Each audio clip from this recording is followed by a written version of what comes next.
Assalamualaikum warahmatullahi wabarakatuh.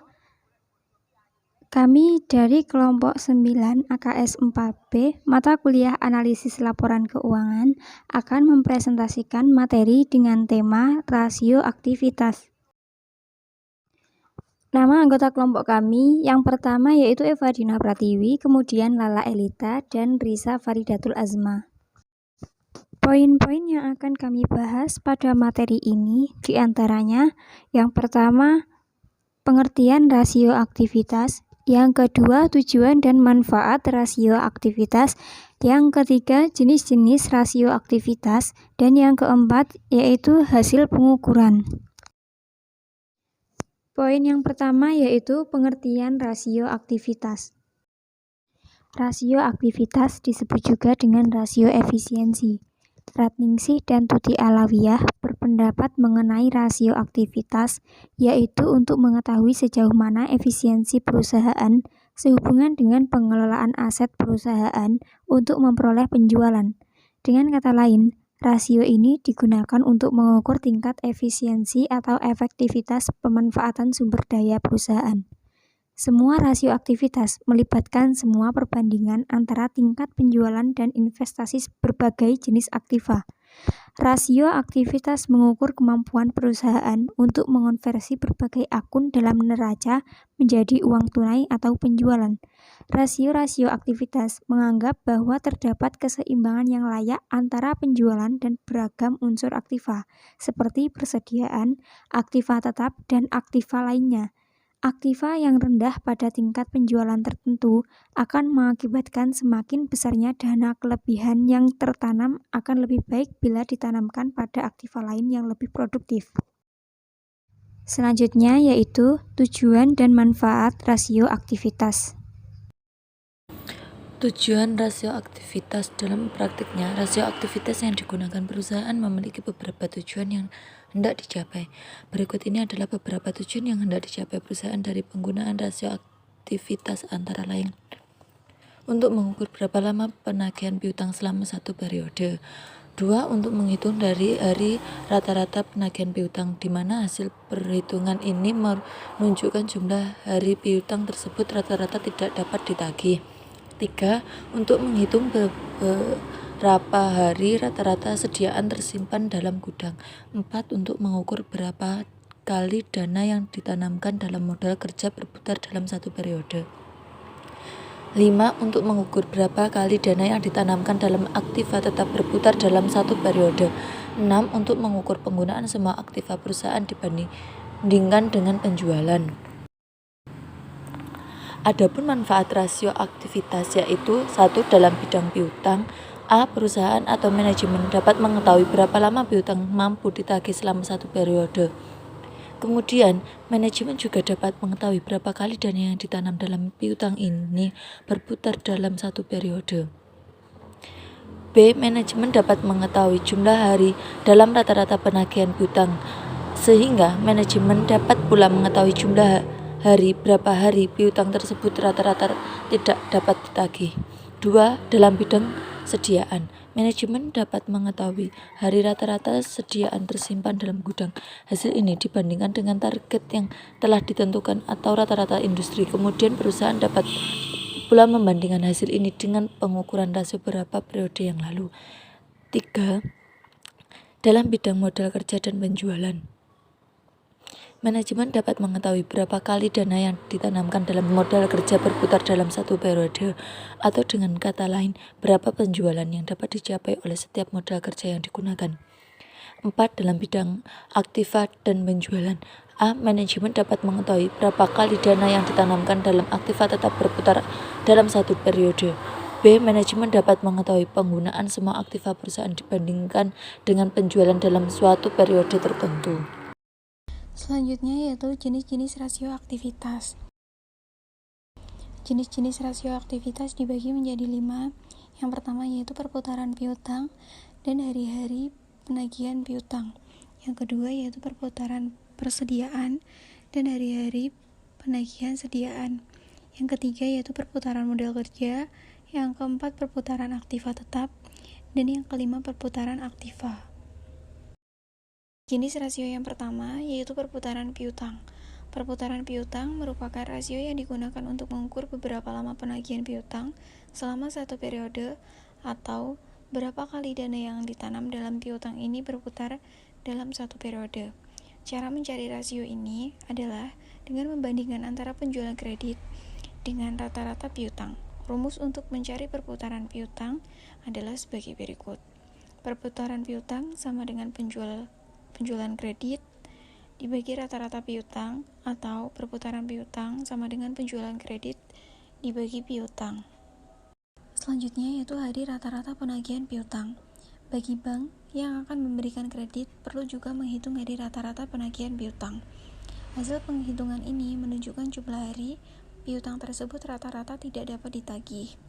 Untuk menghitung hari rata-rata penagihan piutang, dapat digunakan rumus bagi berikut, yaitu hari rata-rata penagihan piutang sama dengan piutang rata-rata dikali 360 dibagi penjualan kredit, atau hari rata-rata penagihan piutang sama dengan jumlah hari dalam satu tahun dibagi perputaran piutang. Untuk selanjutnya yaitu contoh soal perputaran piutang. Terdapat dalam kolom yaitu komponen laporan keuangan tahun 2005 dan tahun 2006. Ada penjualan dan piutang. Penjualan sebesar 5.950 pada tahun 2005 dan sebesar 5.550 pada tahun 2006. Piutang sebesar 550 pada tahun 2005 dan sebesar 360 pada tahun 2006. Untuk penghitungan 2005 yaitu perputaran piutang sama dengan 5.950 dibagi 550 sama dengan 10,81 kali atau dibulatkan menjadi 11 kali. Untuk tahun 2006, perputaran piutang sama dengan 5.550 dibagi 360 sama dengan 15,41 kali dibulatkan menjadi 15,5 kali.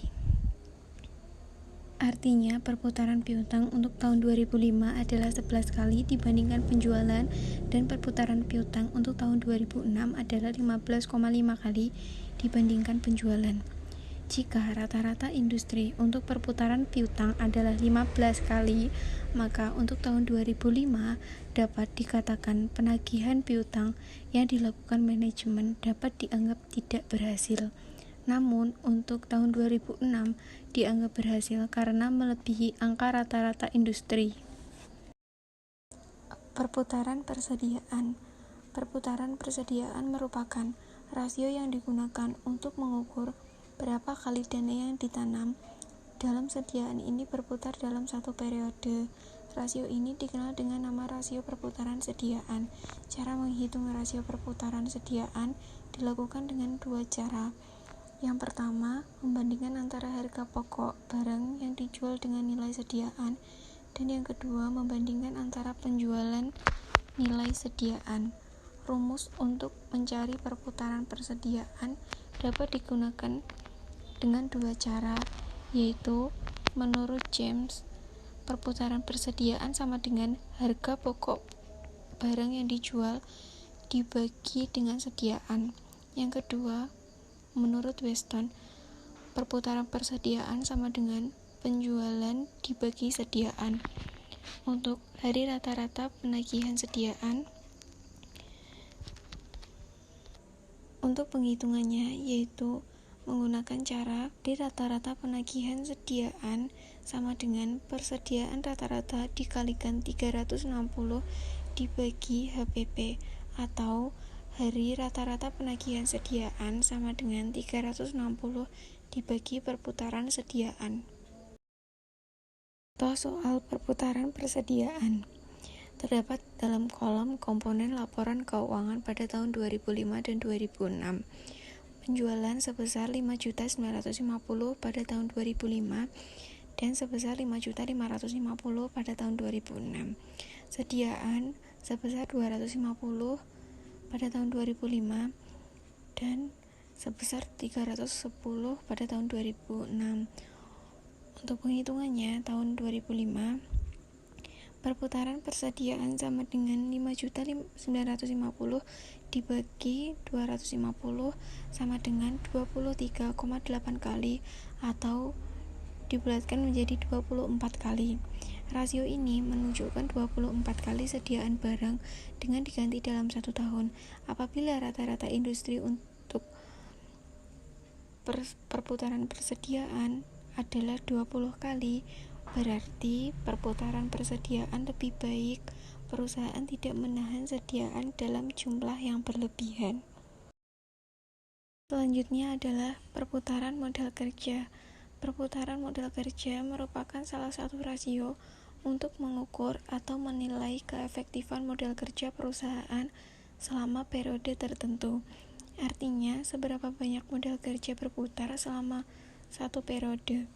Hasil dari pengukuran ini adalah apabila perputaran modal kerja rendah, maka perusahaan sedang berkelebihan modal kerja. Hal ini disebabkan oleh rendahnya perputaran piutang atau persediaan dan sebaliknya. Perputaran modal kerja dapat dihitung dengan rumus perputaran modal kerja sama dengan penjualan bersih dibagi modal kerja rata-rata, atau perputaran modal kerja sama dengan penjualan bersih dibagi modal kerja. Selanjutnya, yaitu perputaran aktiva tetap. Perputaran aktiva tetap merupakan rasio yang digunakan untuk mengukur berapa kali dana yang ditanamkan dalam aktiva tetap berputar dalam satu periode. Untuk mencari rasio ini, caranya adalah membandingkan antara penjualan bersih dengan aktiva tetap dalam satu periode. Rumus untuk mencari perputaran aktiva tetap dapat digunakan sebagai berikut. Perputaran aktiva tetap sama dengan penjualan dibagi total aktiva tetap. Contoh soal perputaran aktiva tetap terdapat pada kolom komponen laporan keuangan pada tahun 2005 dan tahun 2006. Penjualan sebesar 5.950 pada tahun 2005 dan sebesar 5.550 pada tahun 2006. Total aktiva tetap sebesar 2.400 pada tahun 2005 dan 2.550 pada tahun 2006. Untuk penghitungan 2005, yaitu perputaran aktiva tetap sama dengan 5.950 dibagi 2.400 sama dengan 2,479 kali atau dibulatkan 2,5 kali. Perputaran aktiva tetap tahun 2005 sebanyak 2,5 kali, artinya setiap 100 rupiah aktiva tetap dapat menghasilkan 2,5 penjualan. Untuk penghitungan tahun 2006, yaitu perputaran aktiva tetap sama dengan 5.550 dibagi 2.550 sama dengan 2,176 kali atau 2,2 kali. Perputaran aktiva tetap tahun 2006 sebanyak 2,2 kali, artinya setiap 100 rupiah aktiva tetap dapat menghasilkan 2,2 penjualan. Kondisi perusahaan sangat tidak menggembirakan karena terjadi penurunan rasio dari tahun 2005 ke 2006. Lebih-lebih lagi jika dibandingkan dengan rata-rata industri untuk total aset turnover yaitu 5 kali, berarti perusahaan belum mampu memaksimalkan kapasitas aktiva tetap yang dimiliki jika dibandingkan dengan perusahaan lain yang sejenis. Perputaran aktiva merupakan rasio yang digunakan untuk mengukur perputaran semua aktiva yang dimiliki perusahaan dan mengukur berapa jumlah penjualan yang diperoleh dari tiap rupiah aktiva. Perputaran aktiva dihitung sebagai berikut. Perputaran aktiva sama dengan penjualan dibagi dengan total aktiva. Untuk pembahasan yang terakhir, yaitu hasil pengukuran. Pengukuran rasio aktivitas dilakukan dengan cara membandingkan besarnya tingkat penjualan dengan piutang usaha, persediaan barang dagang, modal kerja, aset tetap, maupun total aset. Dari pengukuran rasio di atas, dapat dilihat kondisi dan posisi perusahaan seperti yang terlihat dalam tabel berikut, yaitu terdapat 7 jenis rasio dan hasilnya pada tahun 2005, 2006, dan standar industri. Untuk penjelasannya, yaitu poin yang pertama, perputaran piutang tahun 2005 ke 2006 meningkat, yaitu dari 12 kali menjadi 15,5 kali. Berarti semakin baik karena modal kerja yang tertanam semakin kecil. Sementara itu, rata-rata industri sebesar 15 kali, yang berarti peningkatannya melebihi rata-rata industri. Sekian presentasi dari kelompok 9. Ada kurangnya kami mohon maaf. Wassalamualaikum warahmatullahi wabarakatuh.